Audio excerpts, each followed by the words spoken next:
वंशी राजा परीक्षित को समझाते हुए उत्तर देते हैं, सुनो हे राजन।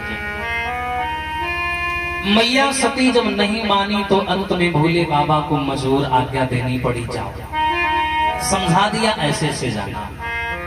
आज सती जब जाने लगी तो भोले बाबा ने 2 गण इनके साथ में भेजे, कहा तुम लोग चले जाओ तो माता की सुरक्षा करना, स्थान विपरीत है, जाओ।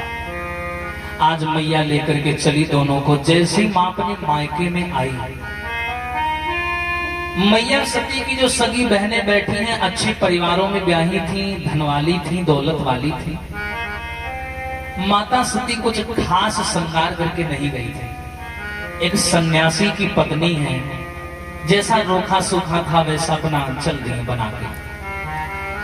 सगी बहनों ने इनको देखा तो आपस में काना फूसी करने लगी, बोली वो देखो आ गई। एक तो कहने लगी इसको किसी ने बुलाया नहीं, बिना बुलाए मुंह उठाए चली आई। दूसरी कहने लगी आई थी तो कम से कम ढंग के कपड़े पहन के आती, नाक कटाने चली जाए। ये सांसारिक ईर्ष्या है, ऐसा आज भी होता है। तुम पैसे वाले हो जाओ, आदमी तुम्हें बर्दाश्त कर लेगा, लेकिन तुम पैसे वाले बने रहोगे तो आदमी तुम्हें बर्दाश्त नहीं कर पाएगा। सुख में किसी को कोई देखना नहीं चाहता, और यही मनुष्य का सबसे बड़ा दुख भी है। हम किसी को प्रसन्न देख ही नहीं पाते। कहते हैं वो परमात्मा तो ये कहता है, अगर आप किसी के दुखी चेहरे पर मुस्कुराहट नहीं ला सकते तो किसी हंसते हुए चेहरे पर उदासी भी ना लाना। फूल नहीं बन पा रहे हो, कांटा मत बनना। अगर किसी के लिए भला नहीं कर पा रहे हो, बुरा भी ना करना, इसके अधिकारी नहीं हो तो। मैया सती ने देखा, बहनों ने बड़ी बुरी बुरी बातें बोली, ताना मारे, पर भोले बाबा की बात याद आ गई। बाबा ने कहा था सुन लेना, जवाब ना देना। जवाब नहीं दिया, बेचारी चल पड़ी। रास्ते में मां मिल गई। मां, समाज के लोगों मां शब्द जानते हो, बहुत बड़ी ममता का प्रतीक है। मां और बाप में इतना ही फर्क है मेरी समाज के लोगों, कि जब मां बोलता है व्यक्ति तो मुंह खुल जाता है, और जब कहता है बाप तो मुंह बंद हो जाता है। मां ऐसी है ना ममता की प्रतीक, कि मां के सामने चाहे लड़का हो चाहे लड़की हो, अपनी पर्सनल व्यक्तिगत बातें खुल के बता देता है, और बाप के सामने कोई नहीं बोल पाता। मां की ममता बहुत विलक्षण होती है। कहते हैं मां की दुआ कभी खाली नहीं जाती, मां की दुआ कभी टाली नहीं जाती। बर्तन मांज करके आजकल एक मैया 4 बच्चे पाल लेती है, और शादी के बाद 4 बच्चों से एक मैया पाली नहीं जाती। विचार करिए, एक मां होती है 10 बेटा पाल लेती है मेहनत करके, मजदूरी करके, और जब शादी हो जाती तो 10 लड़का एक मैया नहीं रख पाते। मां का बंटवारा कर देते हैं कि देखो मैया तुम्हारे भैंसा में जो 2 बीघा है वो जिसको दोगी उसी के साथ रहोगी। हाँ, बड़े वाले को दोगी उसके 5, और बंटवारा कर दिया। 2 महीने तुम्हारे पास, ये वाला सीजन तुम्हारे पास, अगला वाला हमारे पास। मां का भी बंटवारा कर दिया। एक बात मैं आप लोगों को थोड़ी सामाजिक बताना चाहूंगा। एक बार धर्म का विरोध नहीं है, एक बार मंदिर की देवी के ना चरण छू करके कहीं जाना, मां के छू लेना, अगर काम सफल ना हो तो बताओ। सच बता रहा। देखिए मां ऐसी है, औलाद कितना भी गलत कर जाए, कितना भी भला भला बोल जाए, बेटा गलती कर जाए बेटे को डांट देगी, बेटा गुस्सा हो जाएगा, मां मना लेगी। लेकिन मां गलती कर दे, बेटा डांट दे, बेटा मनाने नहीं आएगा। लेकिन मां की गलती ना भी होगी ना तो भी मनी मनाई बैठी रहेगी। बेटा बस आए बोल दे, मां तुरंत बोल देगी हाँ खाना खा लो। ये है मां। और पता है बेटा परदेश में होता है, अब बेटा के साथ कोई घटना घटी तो हो जाए, मां को फोन करो चाहे ना करो, लेकिन घर बैठी मां को तुरंत पता चल जाता है मेरे बच्चे के ऊपर संकट है। ये प्राकृतिक कनेक्शन है, कभी ना टूटने वाला। बेटा कमा के परदेश से आता है, पत्नी जेब की ओर, मां मुंह की ओर देखती है। ये फर्क है। और वो पत्नी भी किसी दिन मां बनती है, लेकिन यहाँ ममता का प्रदर्शन है, अपनी अपनी ममता है। पत्नी अपने बच्चों के प्रति ममतादायी है, और मां अपने बच्चों के प्रति ममतादायी है। ये होती है माँ। लेकिन बड़ा दुख है, घर की मैया भूखी बैठी है, बाहर लोग निवाला खिला रहे हैं, कहां से कल्याण होगा। एक बात बताऊं, अगर पुत्र की वजह से, पुत्र के कुकर्मों की वजह से मां रोई है, आप दुनिया में कहीं भी चले जाओ, सुख मिलेगा, सांसारिक सुख मिलेगा। सांसारिक सुख क्या है? बढ़िया गाड़ी है, बढ़िया बंगला है, मकान है, पत्नी है, सारे आध्यात्मिक सुख है, इन फ्यूचर सुख है। लेकिन याद रखना, कभी जीवन में एक ऐसी घटना घटेगी कि सब कुछ निस्तो नाबूद हो जाएगा, सब समाप्त हो जाएगा। मां को रुलाने वालों की बात है। मां मिल गई, सती ने मां को देखा, मैया ने झपट करके सती को सीने से लगा लिया। सती ने रोक करके एक प्रश्न किया कि मां बस इतना बताओ, तुमने सबको बुलाया, हमें क्यों नहीं बुलाया? मां ने कहा, बेटा मेरा कोई दोष नहीं है, तुम्हारे पिता ने साफ साफ मना कर दिया था कि कैलाश पर्वत का कोई भी सदस्य यहाँ नहीं आया।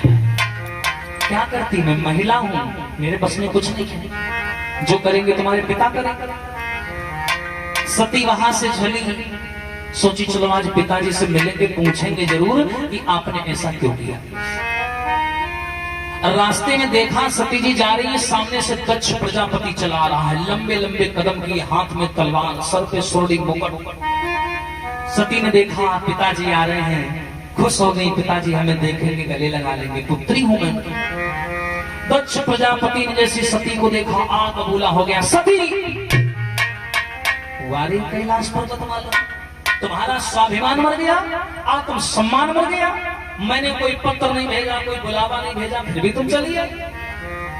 अब इतनी कृपा करो सती, यहां से चली जाओ, मुझे तुम्हारी और उस कैलाश के फक्कड़ी की कोई आवश्यकता नहीं, चली जाओ। सती को वो शब्द धार से भी ज्यादा तेज लगे। लेकिन एक बात और, संसार में जितना सहन शक्ति नारी को दी है भगवान ने, किसी को दी। नारी जितना बर्दाश्त कर सकती, उतना समाज में कोई नहीं बर्दाश्त कर सकता।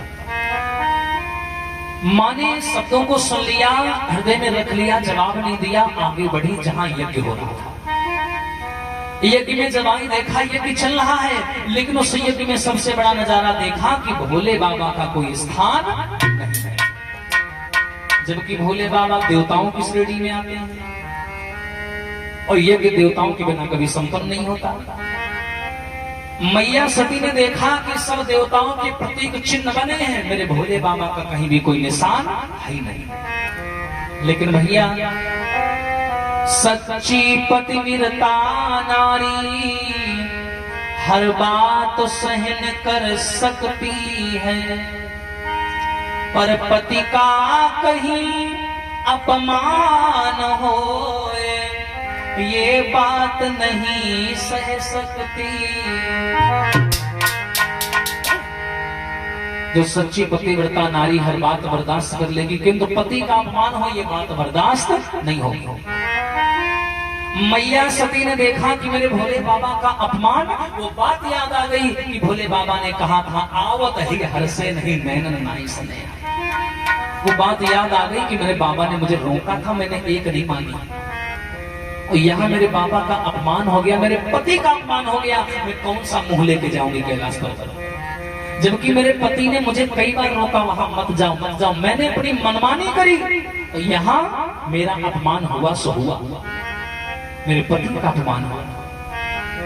अब मैं यहाँ से जीवित लौटकर नहीं जाऊंगा, मृत्यु को स्वीकार कर लूंगी, और मृत्यु को स्वीकार करना ही अब उत्तम होगा। क्यों? क्योंकि ये शरीर भी मेरा बेकार हो चुका। कहा मैंने सोचा था भोले बाबा का प्रेम पाऊंगी पत्नी बनकर, लेकिन अधफर में ही मैंने ऐसी गलती कर दी कि भोले बाबा ने पत्नी भाव से हटा दिया, मां बना लिया। इस समय भोले बाबा मुझे पत्नी भाव से नहीं, मातृ भाव से देखते हैं, और मैं उनकी पत्नी बनकर के जीना चाहती हूँ। तो काश ऐसा हो जाए, हे परमात्मा, मैं इस शरीर को त्याग दूं और अगला जन्म लेकर के आऊं, तब मैं आकर के भोले बाबा की पत्नी बनूं। इस जन्म में तो मां बन के जी रही हूं मैं। तुरंत मैया सती ने बालों को खोल लिया, दोनों हाथ ऊपर की ओर उठाए, और क्या बोली, हे अग्नि देव, हे सूर्य देव, हे पवन देव, साक्षी रहियो, यदि पहुंच सको मेरे भोला से तो मेरो संदेशा कहियो। आज पिता के कुटिल अत्याचारों की वजह से मैं बलिदान चढ़ाने जा रही हूँ, लेकिन तुम सब लोग गवाही देना, क्योंकि यहाँ मेरा सगा कोई नहीं है। सूर्यदेव, पवन देव, अग्निदेव, तुम सब गवाही देना कि मैं गलत थी या मेरा पिता गलत था। और इतना कहने के बाद में सती ने दोनों हाथ ऊपर की ओर उठाए और करी के योग अग्नि तनुजारा। यहाँ बहुत से लोग हैं बोल दिया करते हैं कि माता सती हवन कुंड में कूद गई, और वास्तविकता ये नहीं है। वास्तविकता ये है, योग करना शुरू कर दिया। योग, पहले के लोग योग का जीवन जिया करते थे। योग कोई साधारण चीज नहीं है। आज भी गौतम जी के धर्म में ऐसे ऐसे लोग हैं जो अपनी इच्छा अनुसार अपने प्राण भी छोड़ देते हैं, लेकिन लोगों को मरने के लिए आजकल दवाई खानी पड़ती, फांसी लगानी पड़ती। ऐसी योग में ताकत है कि योग से प्राण बढ़ाए भी जाते हैं और योग से प्राण छोड़ भी दिए जाते हैं। बैठे बैठे संत प्राण छोड़ देते हैं, योग की ताकत। मैया सती ने दोनों हाथ ऊपर उठाए, पैर के अंगूठे से योग करना शुरू किया। पैर के अंगूठे से अग्नि निकली और धू-धू करके पूरा शरीर जलने लगा। अब जब धू-धू करके पूरा शरीर जलने लगा, दोनों गढ़ों ने देखा, चिल्लाने लगे, ऊधम मचाने लगे। तो भृगु ऋषि ने दोनों को इतना मारा, बेचारे रोते रोते भागे वहां से। कैलाश पर्वत पर लौट करके आए भोले बाबा ने देखा, दोनों अकेले दौड़े चले आ रहे हैं, रो रहे हैं, चिल्ला रहे हैं, गिरते हैं, खड़े हो जाते हैं। भोले बाबा बोले क्यों, सती कहाँ है?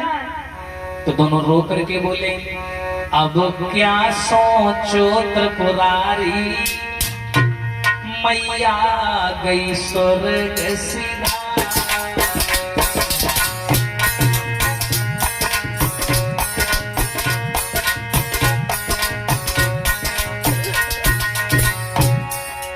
बाबा अब क्या सोचो त्रिपुरारी, मैया गई स्वर्ग सिधारी।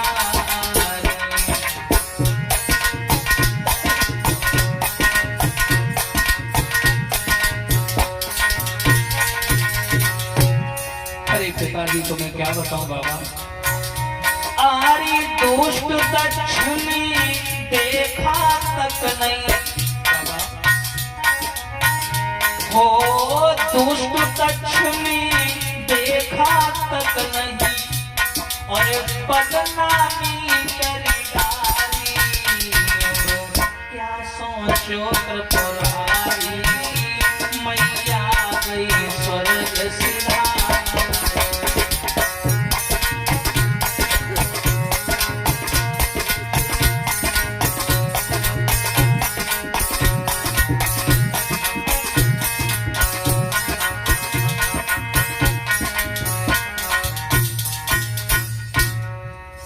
जैसे ही गढ़ों ने आकर की सूचना दी, बाबा ऐसी ऐसी बात मैया सती के साथ बहुत गलत हुआ। दक्ष प्रजापति ने उनका अपमान कर दिया। उस अपमान की ज्वाला में वो इतना जल गई, उन्होंने अपने शरीर को योग अग्नि में जला दिया। जो ये शब्द सुने दुखी हो गए, विचार करने लगे। लेकिन एक बात और है, जब मानव हमारे जीवन में होता है ना, तब हमें जीते जिसकी सम्मान का आभास नहीं होता, लेकिन जब वो हमारे जीवन से चला जाता है तब हमें उसकी महत्वाकांक्षा का पता चलता है। जब तक सती थी तब तक नहीं चला, जब चली गई तब कमी महसूस होने लगी। भोले बाबा ने क्रोध में आकर के जटाओं को उखाड़ा। जटाओं को उखाड़ करके भैया जैसी पहाड़ की चोटी पर पटका, वीरभद्र नाम का विशाल दैत्य, उसे कहा तुरंत चले जाओ, दक्ष प्रजापति का यज्ञ भंग कर आओ, और जो उसने हमारी सती के साथ में किया है तुम भी कर आओ। अब ये क्रोध में आकर के भैया दक्ष प्रजापति की यहाँ चला, और दरवाजे पर भृगु महात्मा मिल गए, बड़ा गुस्सा में खड़े थे। थोड़ा क्रोध भी दिखाया, और कहा वो भोले बाबा का चेला। उसने भृगु महात्मा को उठाया, उठा करके जमीन पर पटक दिया, अंदर चला गया। जिसने भी वीरभद्र का मार्ग रोका उसने मार खाई। हवन कुंड में जब पहुंचा, देखा दक्ष प्रजापति यज्ञ कर रहा है। उसने ललकार दिया, तलवार को दीवार से निकाल करके सामने खड़े दक्ष प्रजापति के गर्दन को काट दिया। सीधे गर्दन कट करके हवन कुंड में गिरी और हवन कुंड को विध्वंस करके वो वीरभद्र वहां से चला आया।